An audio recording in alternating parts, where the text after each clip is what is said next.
My skills at auto repair are very minimal, and I recognize that I need to maximize the chances of success.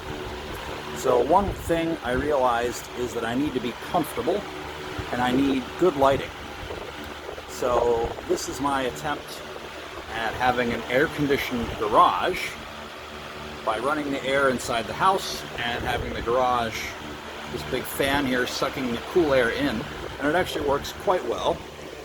And so today I'm repairing the 2006 Prius, simply just getting a new 12-volt battery.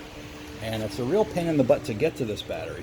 Another factor of maximizing the chances of success of a repair is to have good lighting. So I have to be well fed, not have a headache, not be sweating like crazy, and have good lighting.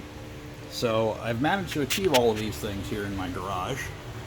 And I have my light here, and it has to not be a flashlight because batteries die. And so, this is just a regular lamp with the shade off, and I'm able to illustrate or illuminate my space.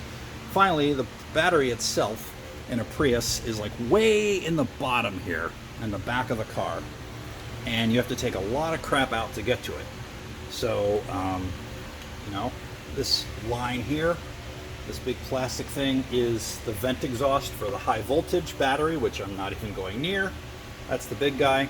And then years ago, last time I replaced the battery, I fashioned this crude piece of twine, which I strung around the bottom of the battery to enable me to lift it out of this space here. And the other thing I had to remove is this amplifier for the audio system. So of course that's connected directly to the battery and bolted to the frame of the car with these two bolts here. So that's it for the battery. Very, very much a pain in the butt. But with minimizing the discomfort, I was able to at least get it out. Let's see if I can get it back in after getting a new one.